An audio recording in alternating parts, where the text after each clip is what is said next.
Hey everyone, welcome to the Shameless Sex Podcast interview time. We're here with Dr. Justin Dubin, but just a second ago we were asking, can we call you Doobie, like Dr. Doobie or Justin, Justy? I don't know, like Dubito. I don't know, like all the names. I've gotten the Dubinator, like Doobie Doobie Doo, all of it. It's all good. It's all good.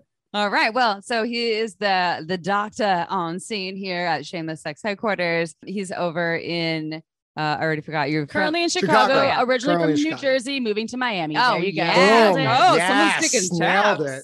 All right. Well, April is the recorder of all the knowledge, which is nothing new. Why do we need Zoom when we just have me and I recording?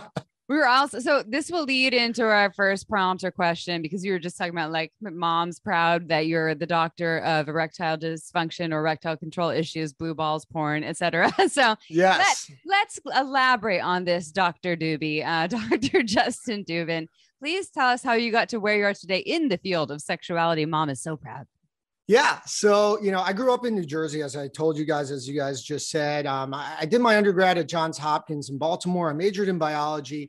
When I graduated, I was like, I don't want to go from studying hard to studying even harder. So I really didn't want to go straight to med school. So I applied for jobs and I applied for a lot of different research jobs. And I ended up getting an offer to work in urology. And I had no idea what the hell urology was at the time, but I needed a job. And I ended up working over at Cornell in Manhattan as a clinical research coordinator. I really fell in love with the field. Obviously it's a lot of genitourinary system. Anything you could pee out of, anything you could ejaculate out of is pretty much what we deal with. I ended up going to complete my medical school degree at Rutgers. And then I got my residency. I completed my residency at the University of Miami. And while at Miami, I really got interested in male infertility and sexual medicine.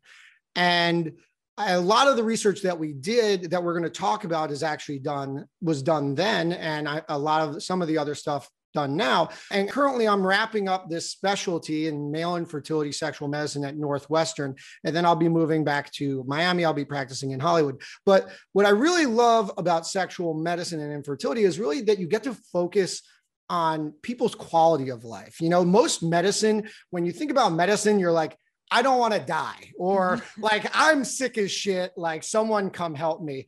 But when you're thinking about sex and you're thinking about babies, you're thinking about good things, positive things, feeling good about yourself. And if I can improve your quality of life instead of focusing on not dying or feeling like shit, I think that is really fun to me. And just to put it in simple terms, if some doctor can extend your life for about 20 more years, but you can't have sex, you're not living your best life, how good are those 20 years really going to be? Right? I'm here to make sure you're living your best self. The other thing that I think is really cool about sexual medicine is that sexual health is health. And there's a lot of things that go into sexual health problems that are seemingly unrelated, but very related. A lot of other health issues, diabetes, heart problems, anxiety, depression, you name it, it may have a relation to your sexual health and how you're doing. And for men, who I'm sure you guys feel this way, men, we don't talk about sex enough. I feel like a lot of the times it's women who are the most open about these things, and getting guys into the clinic, getting them to see me. Often these guys, I'm the first doctor they've seen in 20 years because they don't want to talk about it. And they're not going to see a doctor because they have diabetes or because they're overweight, but they're going to see because their dick doesn't work, right? They can't have sex. So that's the only thing they do care about. And that provides me with this very unique opportunity to be like, hey man, you're 300 pounds. You got like very bad sugar. You're potentially getting diabetes. You're at risk for heart disease. If you eat healthy, you do all these things. Not only is your penis going to be better, your sex life's going to be better, but guess what? All these other things are also going to be better. So it's a really, really cool field for medicine when you look at it in that way. Mm-hmm. So I feel like you probably, when people come to see you, you give out t-shirts that say, I'm here for a good time, not for a long time. Is that true? No. Well, I want you to be here for a long time and I know, a good I'm time. fucking Yeah. with you, but At the same that time. actually could be your trademark. I want you to be here for a good time and a long time. I guess we got to get these shirts printed. I know, we I probably like that. should. Shameless That's a sex good at the one. bottom, by the way. Trade TM. Yeah, Yeah. trademark. Yeah, Shameless let's sex. do it.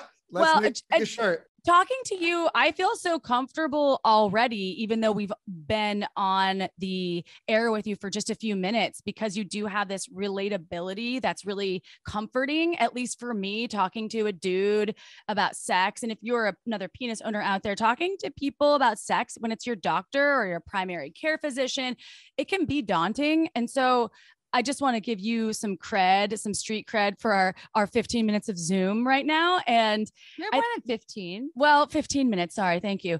That was 2 minutes on the air of like amazingness right beforehand where we learned what about we've your done mom. so far. I Yes, get it. yes. Sorry. So that wasn't my question though, nor my association But of thank you the for good that. time and long time. You're welcome. But coming back to, I just love a doctor status. Just Justin, Dr. Justin. Should we call you Dr. Justin or Justin Dubin or Dr. Dubin? What would you prefer? You can call me Dr. Justin, Dr. Dubin, Okay. either Dr. Justin or just Justin is fine. Okay. I don't know. I'm fine with that. All right. So you were the first doctor to look at sexual health for porn stars, which is really Yes. incredible. So Yeah. I want to know what inspired this. What were the first studies evaluating porn stars and what were the results? Yeah. So this kind of came out when I was in Miami training. And at the time, we were seeing a lot of guys, and I still do see a lot of guys, younger guys who come in with erectile dysfunction, complaining of it, pretty healthy guys. And a lot of these guys started saying, I'm watching porn. I'm trying to come do the positions that I see these guys doing. And I think it created this level of anxiety, and they just kind of felt like they couldn't do what they were watching these guys doing. And being in Miami, I also saw porn stars sometimes come in and complaining sometimes of the same issues, right? They couldn't perform in the way that they needed to. These are sex workers, and, it's important to perform in a manner. So, I thought it would be really interesting if we could kind of see whether the porn stars are having the same issues that all these other guys are having, because at the end of the day, we need to know, they're having a lot more sex than the average person, I'm assuming. And there could be health implications on this. I don't know what the implications are. So let's investigate and let's use this as an educational tool, both for porn stars themselves, the adult entertainers, and for people who are trying to be like them, right? Or trying to play that sexual role that they are. So we looked at females and males. So that was the males part, but we also looked at females, but I'll talk about the males first, and we can always talk about the females too, because I thought that was a very interesting look. But what we looked at was we assessed, we created a survey, anonymous survey for porn stars. We looked at erectile dysfunction based off of a validated survey called the IIEF. And we also looked at, their general age, characteristics. We also looked at whether they were using other things, whether they have things like a penile implant, they're using Viagra, Cialis, penile injections. And at the end of it, we found some pretty interesting stuff. So, and you can't make this up. I mean, it's just perfect. 69% of the porn stars. I mean, of course, right? 69%. Yeah. 69%. That's the magic number. were using Viagra or Cialis, some kind of medical erectile aid. And about 40% of porn stars were diagnosed based on this survey with erectile dysfunction. They were suffering from erectile dysfunction, which is pretty high. Most of these guys were under the age of 40. What was more concerning, though, was that the younger guys, the ones under 30, were actually using more of the Cialis and Viagra than the older guys. And most of these guys were, had really bad erectile dysfunction as well. So, it's very interesting when it came to the men. I'm not sure. Do you guys want to hear about the women as well? Or? Oh, yeah, Absolutely. totally. All of Okay. it. So what we did for the women was there's something called female sexual dysfunction that I'm sure you guys are familiar with, but basically it's a diagnosis of where you have some unfavorable sexual response, often causing a lot of distress, whether it's a lack of desire, orgasm, or pain during intercourse. And there is a survey that is part of it to analyze if you're at risk for female sexual dysfunction, but the actual diagnosis requires a physical exam. But we sent that survey out to female porn stars to see how many of them actually have or are at risk for FSD. And what we found out was that about 24% of these women were at risk for FSD, which is actually much lower than the general population. The general population, US population, is around 40% of women have some sort of female sexual dysfunction at some point in their life. What do you consider to be dysfunction though, in terms of this? Is it like, ejaculation, orgasm? So it's a great question. So it's a combination of everything. The survey was this thing called the FSFI, Female Sexual Function Index, and it's a very weird score, but basically if you have less than 26, you're considered to be at risk for female sexual dysfunction. And it has questions on all of these things. So, it's kind of a threshold that is met. But it does include questions on orgasm, pain, desire. All of those things are incorporated in that survey. But the question is like, okay, so less 24%, that's almost half of the general population. Why would this be? And, the first thing to point out is the average age for the women was 34. And if you picture porn stars, what age are you really thinking about? Like 20, 21, to 25. Yeah. Right. Oh, sorry, So, 18.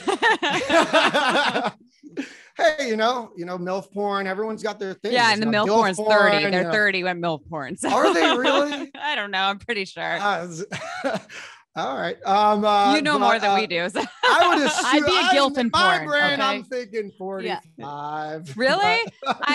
Okay. I could be wrong. Well, I'm 34. I don't know. Maybe it's all right. Well, welcome to the 30s. It's great. That's great. I love my 30s. 30s are fabulous. Great. Yeah. I love it. Welcome to but anyway, the guilt porn.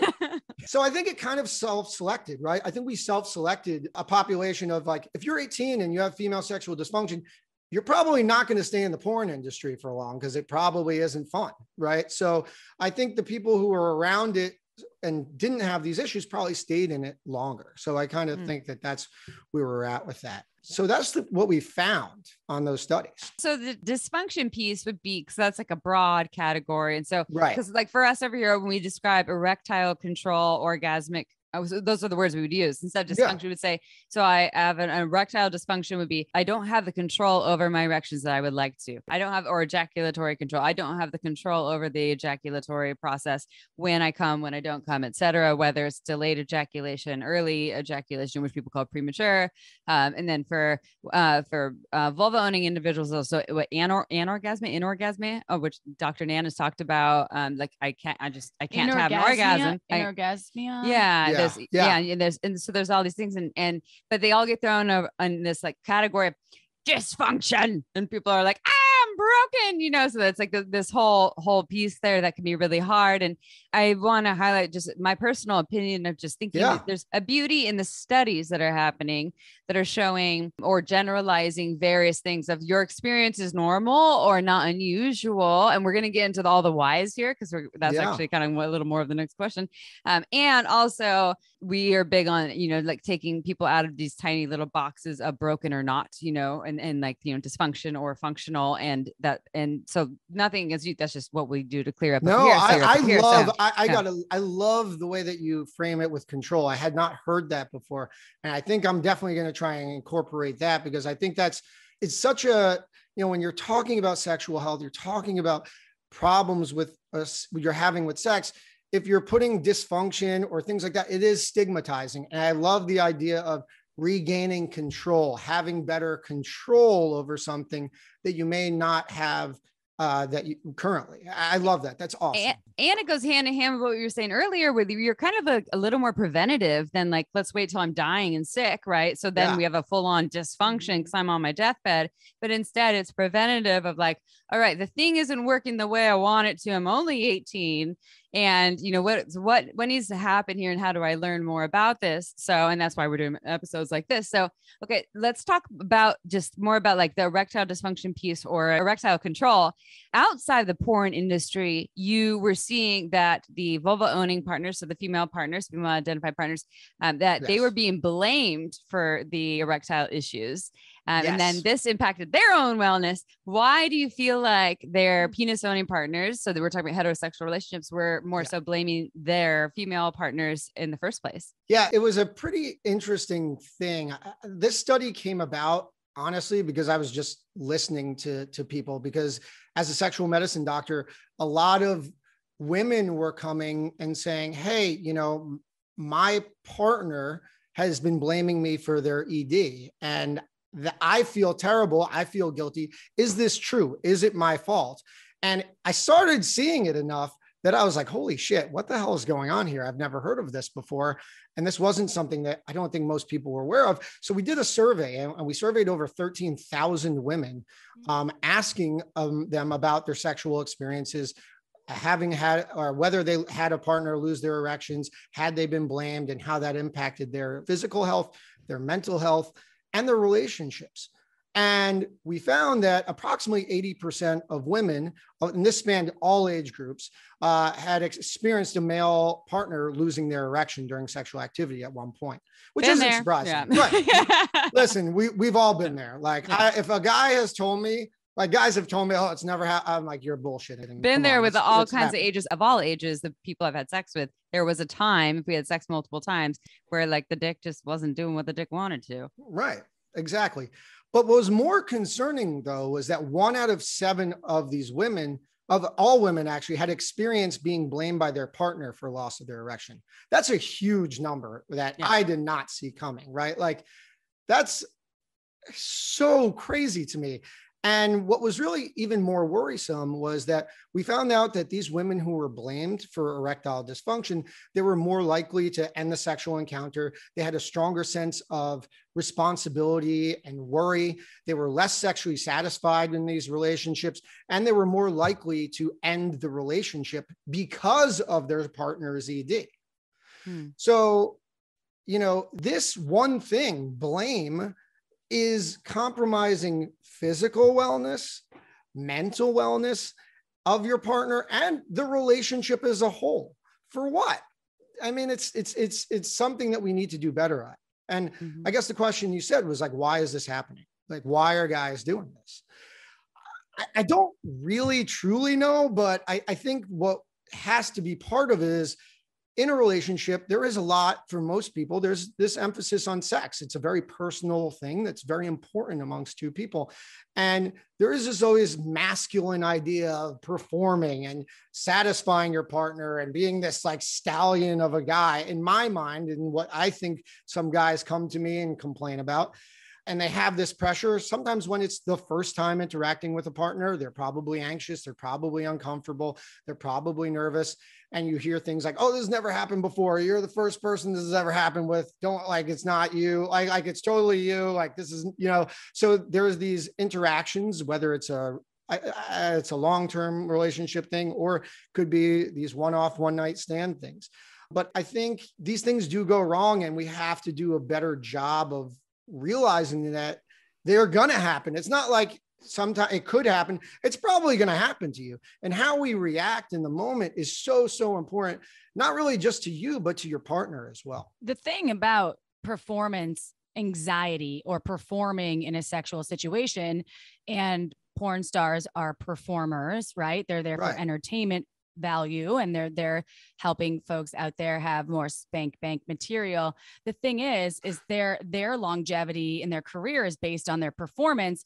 And when we're talking about the civilian population, right? Civilians, people that are not in the entertainment world, there's so much held in what they've experienced in movies, and not only pornos, I hate that word for some reason, but pornographic films, but also what they're seeing in other mainstream media, movies and shows.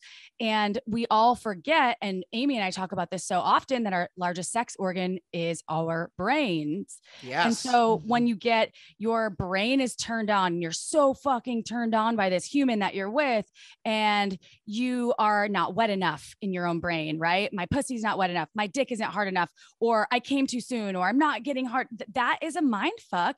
And then it can shift your entire experience with a person, because you are held in this space of your brain taking over. And forgive yourself and move onwards with that, because that happens to all of us. And so that's not my question. That's just an observation by what you're talking about. I totally agree with you. And that's why the dysfunction piece for me is such a hard thing to hear, because I've been with dudes before that have been like, wow, your pussy isn't wet. You don't you don't want to fuck me. And I'm like, whoa, I'm on antihistamines. Come on. I know. I just took a Claritin. I have allergies. Right? And so reframing that for them over the years, at first I did think something was wrong with me. Oh, my pussy isn't wet enough.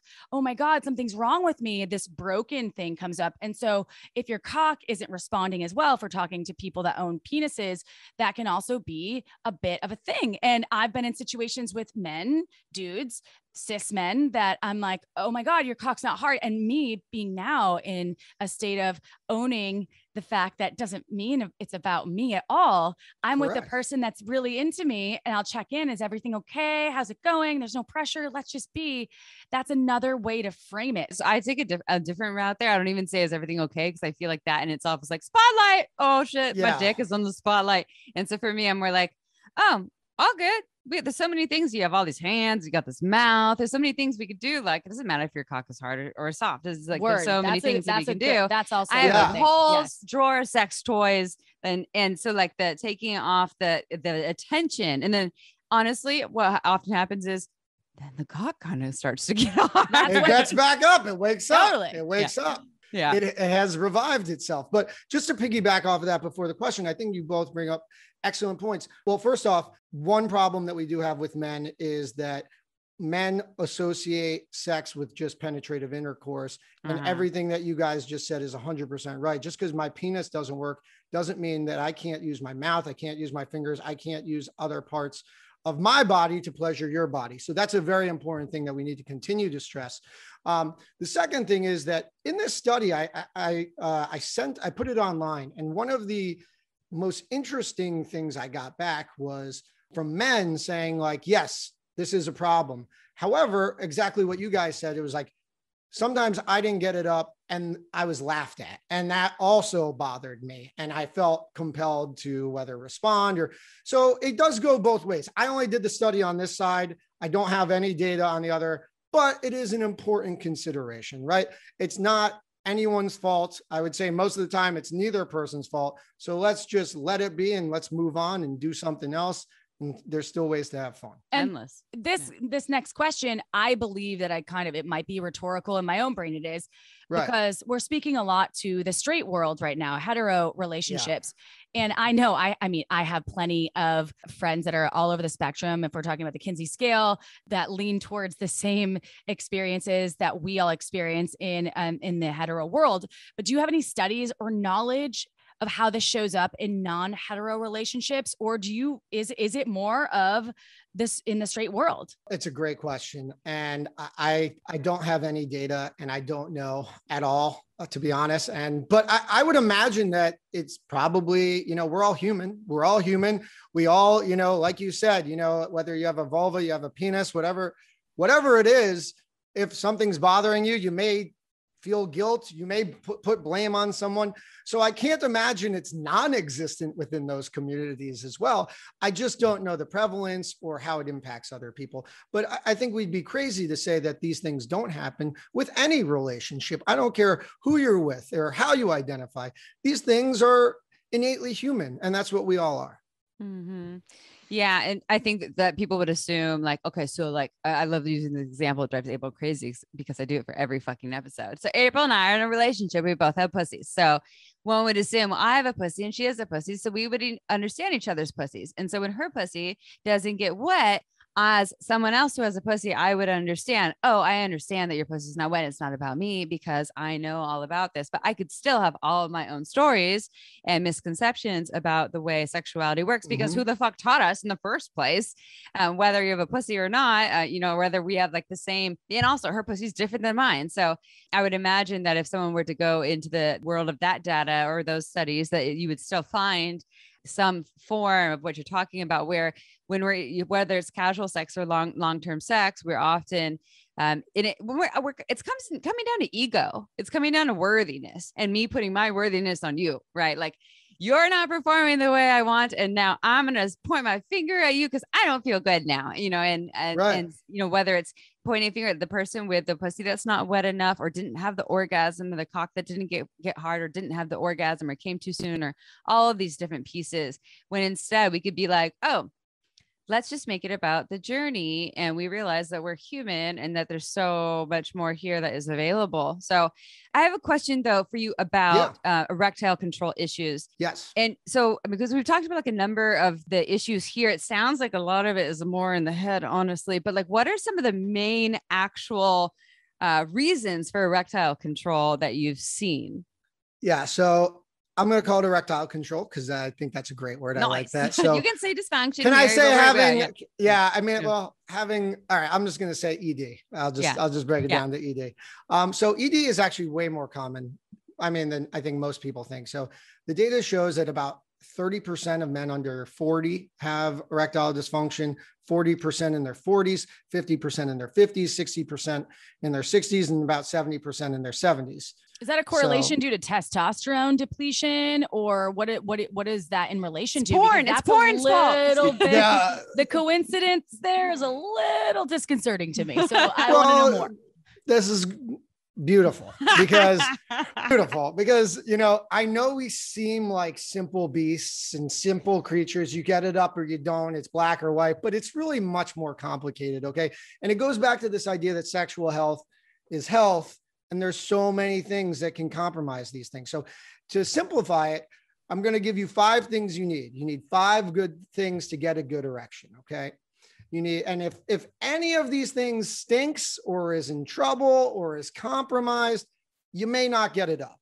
Okay. So 5 things. 1, you need good blood flow, right? An erection is good blood flow to your penis.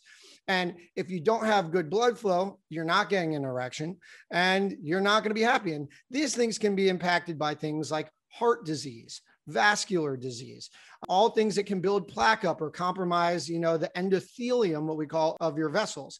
In fact, erectile dysfunction is a potential early sign for heart disease and you know, potential MI, heart attack risk.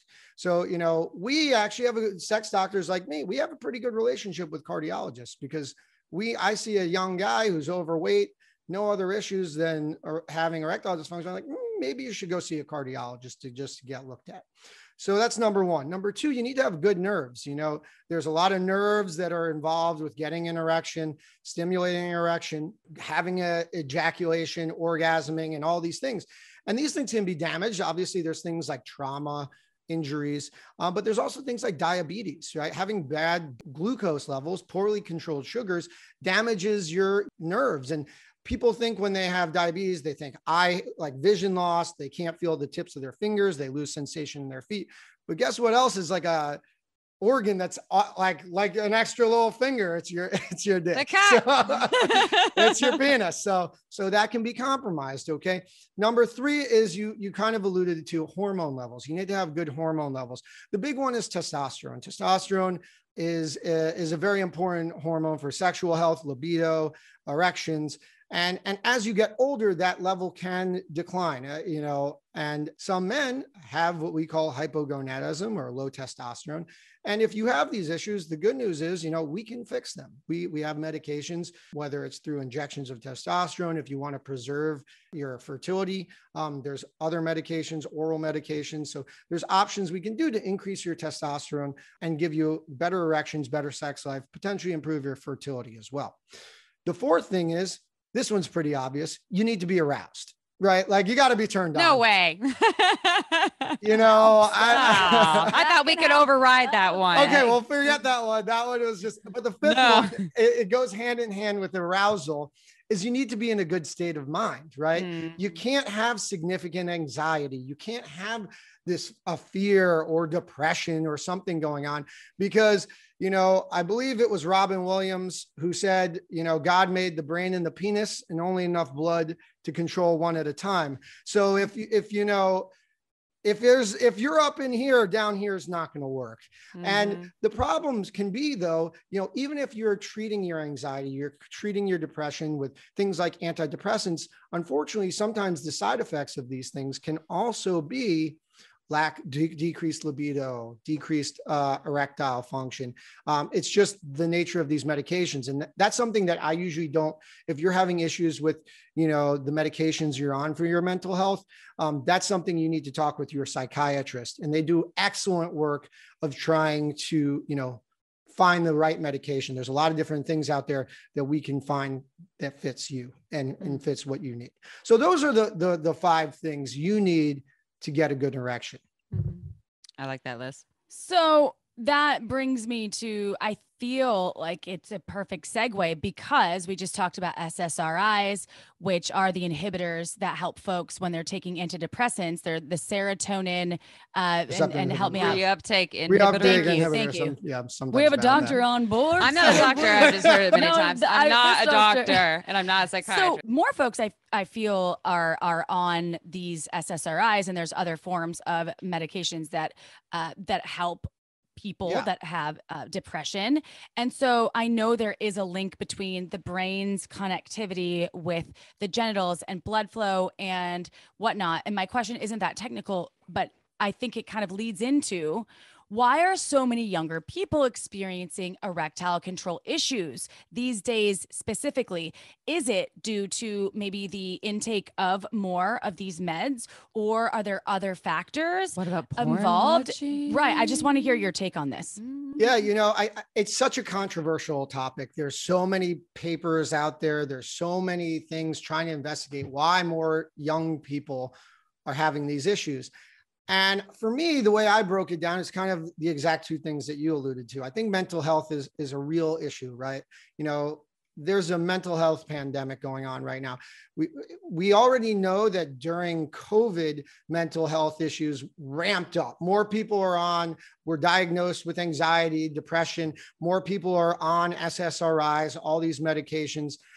So that obviously is going to have an impact on this. And, whether it's, more presence of being on social media or doing all these things and always being, lack of privacy, I don't know, but there is this overwhelming level. I feel you can feel it, like anxiety in the air, politics, everything's making everything more stressful. So I think that's number 1. And the second one is, to some degree, I believe, pornography. The data is like wishy-washy. Some says, yes, pornography definitely causes erectile dysfunction. Some people say, not all the time. And I think for the most part, like the general population are probably okay. But I do think that there is definitely people who are, because I love porn. I think porn's great. I think porn is important. It's great for self-stimulation. It's great for partners. It's a great way to get yourself and other people aroused. It's a great tool. And you talk to any sex therapist, as you guys know, it's a great tool for a lot of things, even treating things like premature ejaculation. There's a lot of ways you can use pornography. However, I think there is, overuse. There's absolutely populations that are overusing, over masturbating, some issues with, over fetishizing, where, you get into this specific fetish and maybe someone can't perform that at home, or your partner can't do that, and you can't match that level of excitement that maybe you meet. So I think there is a level of pornography that has impacted this younger population. But to say pornography is the devil, I would never say that. That's not true. Pornography, for the most part, is, I think, our friend. But obviously, everything in moderation. You have to be aware of yourself and what your situation. What was that movie with Don Juan? He was from that was with Joseph Gordon-Levitt. Yes, and he had a problem. He was from New Jersey. Like that's what I always think of when I think about that. And she's like, "What the fuck? You can't get up." But Scarlett Johansson was in it. Scarlett Joe. I just watched that the other day for the first time. I'm like, I can't believe I've only seen this for the first time. Wait, I think a good fella? No. Oh, April keeps watching all these mafia movies for the first time. Have you not? Okay. After our dear boy passed the other last week. Oh, April, we're going on a mafia movie journey. I watched The Godfather for the first time about a week and a half ago, and then I watched The Godfather 2. They're each about 3 hours, and now I'm about to move on to The Godfather. We watched Goodfellas. We're like, and then we watched Goodfellas. Let's just depress you gotta watch Ray Liotta Bronx Tale. So rest in power, Ray Liotta. Yeah. Bronx Tale. You got to watch Bronx Tale. Add that to our list. Is that like Shark Tale for people in the Bronx? Shark Tale. Yeah. Oh. What about wait? You saw The Sopranos, New Jersey guy. You saw The Sopranos. That's the most important. She has never seen Scarface too, so this is besides the point, because cocaine's not good for the dick either, everyone, and that's what that movie's all about. So, and I wanted to just add to the part, like the porn thing. because we agree we're not anti-porn. April and I love porn as entertainment, and also it happens so quickly. You watch it and it's like sensationalized, where the dopamine is produced in your brain, and things happening so quickly, and you accustom to that. And it would make sense that being in front of another human or other humans, and it being less intense, because it isn't all of a sudden this like, whatever you saw in the scene that is done. It's you've been on the sets, it sounds like, right? They're set up this way. If I want to if I'm watching porn and I'm like, I just want to watch reverse cowgirl, I'm just going to watch reverse cowgirl. It's that quick, right? Yeah. Like, but I don't need the build up. I don't need That's what I do. I fast forward straight into the point where I want to get to, and I'm like, exactly. But that's what everyone. You're not the only Yes. person. That's everyone does it, and that's not real life, and that's the difference. We have. I'm like, take me to the anal, but I want to see the anal right when the cock's going in without any warm up, and now they're fucking, which is POV, not realistic. Has to be, and I fast forward for the cum shot. I don't want to fucking see the cum shot. Me too. I'm like, oh my god, no, not my thing. I get it. Yeah. So okay, sure. So so that would make sense though. Why the younger generation who porn is so accessible, right? Like every young, I mean, all the kids I know that are 12 and up have iPhones, and so like they can watch porn all over the place, and like maybe they're the parental blocks or whatever, but it makes sense that would make it so that things aren't as easy when it comes to ejaculation, erectile stuff, or orgasms. And let's speak also to pussy owners, or vulva owners. When I speak underage, I want to say vulvas because pussy sounds a little wild. But I have a question. Yeah. Semen retention. Oh yeah, I love What this. are your thoughts on semen retention? Why is it such a popular topic right now? And is it really a thing? So you guys have heard of it then? Oh yeah, we had an episode on it. A couple of episodes actually. Okay, because this is amazing to me, because I just presented research on semen retention at the AUA, the American Urology Association conference, and I would tell you that 0% of urologists know what this is. So basically what it is, and I think it's a perfect segue from what we were just talking about, pornography. So semen retention is this idea that withholding ejaculation improves your overall health and wellness. It's this idea that, maintaining or holding your seed, it can improve your testosterone levels, your fertility, your hair, your skin. And there's this other conjoint, similar, but not exactly the same idea of this movement called NoFap, which is FAP is, masturbation. So, and that's an anti-masturbation. Wait, what is FAP? Is it an acronym for something? No, FAP? it's the noise, like fap. Oh, this is my first time hearing this. We just learned that. I'm pretty sure that's what it is. That's hilarious. Okay. So it's like a Reddit thing. It's like a Reddit thing. So no fap. A Reddit. Yeah. No fap is no like no masturbation. Yeah, I think it's like no fapping. Yeah. Oh my god. So it's anti-masturbation movement, and it's more anti-masturbation and anti-porn in general. It's saying like stopping watching porn, stopping masturbation will improve your focus and energy. Semen retention is not as strongly anti-porn. It's just like do it to make yourself better. And over the last few years, it's really gained, both of them have gained significant popularity.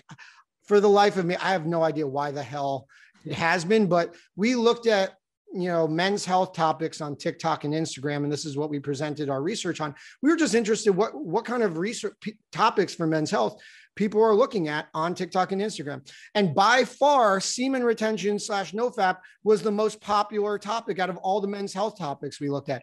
It had over 1 billion with a B views on TikTok, that topic, and over 1 million posts on Instagram.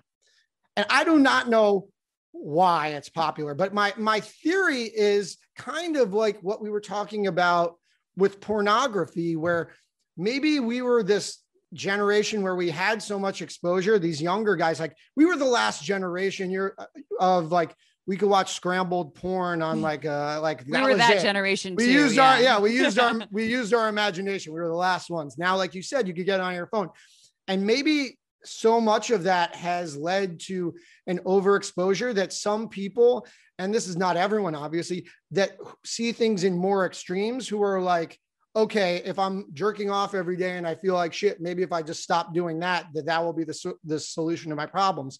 And so I think it might be some kind of direct reaction to the exposure that the internet has had to a lot of people. But really, that's just a guess. I mean, do you guys have any idea why you think it's popular? I mean, I know that it has to do with like tantra and a lot of things where there's Right. these things, but that's old. That's been around for like that's different. That's right. a long time ago. We opened up Pure Pleasure where April and I got our start. I own that purepleasureshop.com. Everyone own that store with my mom. You get 15% off with coupon code Nice. Shameless Sex and all your favorite sex toys. And that's where April and I got our start in the sex toy industry. And we sold Montauk Chia's, the multi-orgasmic man. And they talked about semen retention and like prolonging life and all the things you're talking about for health reasons. I just didn't realize that young people and this no FAP thing, that's new to me. And so I've heard of it more for like the health and energetic purposes. And okay, let's talk about like having sex with someone with a penis and, they ejaculate and then they get all tired after. And that doesn't happen all the time. But as that person gets older, post-nut clarity and stuff yeah, like that. I do think the refractory period grows. There's truth to withholding from an orgasm time and time again. But that's like edging. Are you talking about edging is different than semen It is retention? edging, but I'm saying when you do withhold they're different though, because semen retention means you can still orgasm without getting Correct. You can still orgasm. Yes. So however, you get the energy from the orgasm without the exhaustion of expelling the semen. So I think this is the difference though. The semen retention that you're talking about, that was tantric, and it has evolved into something that is completely not accurate and something that is fake news. It's legitimately misinformation called FAP. Yeah. Right. Like all of this stuff, I have no problem if you're like, oh, I'm with my partner, we're practicing semen retention to like build the relationship, build the sexual tension. But that's not what's going on. It's all these single guys saying, I'm just not going to jerk off because I'm going to get better skin and I'm just not going to have the ejaculate leave my body because it's going to make my testosterone better, my beard get thicker, which is all bullshit. Like, there is no data showing that testosterone levels increase. There's no data showing that, your hair is going to get better. Also, just so you know, medically, it makes no sense for your testosterone levels to increase and your skin to get better. Because what do you think of guys who go through puberty? What is the first thing you think about? Acne. Some pimples. You got some when pimples. your testosterone, if I give a guy testosterone, like if they have low testosterone, I give them testosterone injections to treat them. One of the biggest questions I ask is, are you developing acne? Because that's a side effect of higher levels of testosterone. So it makes no sense physiologically. And the other thing is, like, improving fertility, we know that that's not true. They've done studies to see the optimal amount of time for ejaculations to have the best semen parameters. And it's usually about, if you ejaculate every day or every other day, that is where your peak sperm parameters are. Because if you think about it, if you're retaining semen, you're not ejaculating, it's kind of just sitting there pooling. It's just like, you're not clearing the pipes that you get the freshest sperm out there. Okay. So Dr. Dubin, what about blue balls? Really a thing? Believe it or not, it is. Blue balls are real. So how does that work? Because that seems to go hand in hand, like your testes. If you have two, they could go hand in hand. They could just take care of They themselves. can go hand in hand. You're right. I mean, so the medical term for blue balls is called epididymal hypertension. The epididymis is, you have your testicle, and around it is this thing called the epididymis. And basically that is where your sperm are created in your testicle, and then they're sent into your epididymis, where they travel down and they mature and they get motility, and they learn how to pretty much swim while they're in there. And so when you're having sex, as you guys know, as we've discussed, you get blood flow to your penis and you get an erection. But what most people don't know is, you also get an increase of blood flow to your balls. And so when you're engaging in intercourse, and then, and then you don't orgasm after a significant amount of time, sure, like usually when you orgasm, the blood flow decreases out of your penis, you lose your erection, the blood flow leaves your balls. Sandwich time. Feeling good. Yeah, it's time to fall asleep. It's time to just cuddle up and I hope you still out. cuddle. You better cuddle me. It's great. Cuddling's great. Okay. But when you don't have that release, when you don't orgasm after specifically a prolonged period of time, your erection will slowly go down, of course. But the blood flow to your balls is still like it's slowing down, but it's still going. So you get this congestion and almost, swelling of your testicles. Can we really measure it? Not really. Like your balls don't look bigger, but this congestion of like the increased blood flow to your balls can cause discomfort and aching, which is what we call blue balls. Which is different than semen retention. Yes, these are two different semen things. Semen retention is completely different. Different things. So what I would like to say, because we have to wrap this up soon about blue balls, because you just confirmed they're real. So are they really blue though? Do they turn blue? I mean, so you're saying it's uncomfortable. That's why it's blue balls. And you're like, sad balls. They're sad balls, but they're very sad balls. Well, you're saying there's a build up there that can be uncomfortable. And like, yes. I mean, I won't give examples, but like I've experienced some things in my body of a build, like something needs to move. This is really uncomfortable. Like you got blue labia, thick. Well, not my labia. So here's what I'll say about blue balls, though. The blue ball excuse has been thrown around a lot. Where now I have blue balls, and now you need to help me deal with this, even if your body is done. And if you're watching our video, you'd see that Dr. Dubin here is shaking his head. He's like, no, that's not true. And so what we want to say about, so you're saying, yes, there is truth to the discomfort piece there, but it is not someone else's job to help your discomfort when your body is uncomfortable. If their body is not up for the task or at hand, if their body is a no, you have your own hands. I'm pretty sure you can go grind on the couch over there. Absolutely. Go get a vibrator from Hot Octopus, the Solo Essential, and put it on your cock. Or if you're a pussy owner, and if your pussy's like, I just need to come right now, there's plenty of toys for you too. I have blue fucking labia. I have a blue clit right now. And I get it. That might be a thing. Let's look into it. It is. We get clip boners. There's a thing. Absolutely. Yeah. I know that for sure. But no, you're right. Listen, despite what any person with a penis will tell you and balls will tell you, it's not dangerous. Blue balls, you're not going to die from it. Yeah. Your balls aren't going to fall off. It's not going to give you cancer. So like if your partner has blue balls and they're freaking out, just know you have no obligation to do anything for that person unless you want to. Yeah. They're going to be fine either way. The guy, if you get blue balls, go satisfy yourself, go take a cold shower, go like think about something else. It's going to get better. It'll be fine. And that's it, hands, it happens. Sex toys. Go play 9-ball if you have a billiards room nearby. Okay. Or just go rub one out somewhere. But like as well, and focus on the blue balls when you're playing 9-ball. Or you can also be like, all right, well, you're done playing. Do you mind if I touch myself next to you? Or like there's a lot of other options. And this is the same for all bodies and bits. So, okay, we got to run and close this out with Justin, Dr. Dubin, Dr. Justin Dubin, Dubilicious. I like that. I have a feeling we're going to get you back on our show live in Miami. I would love to come back. Live in Miami. Really we're coming to Miami to record live. Listen, I'll be in Miami in August. I'm going to Africa for 3 weeks. But what? No. Okay, well, that's a whole nother. Oh my God. Good for you. Wow. All right. Well, we'll ask you questions about that after this because we got to run. So how can people find you, work with you? How can they find your work? All the things, all socials, all the things. I made it pretty easy for people to reach out and connect. My Instagram, TikTok, Twitter, it's all the same. It's Justin Dubin, Justin, D as in dog, U-B as in boy, I-N as in Nancy, MD.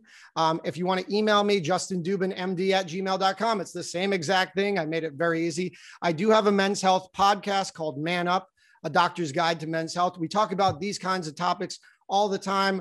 I think it's a really good resource for men.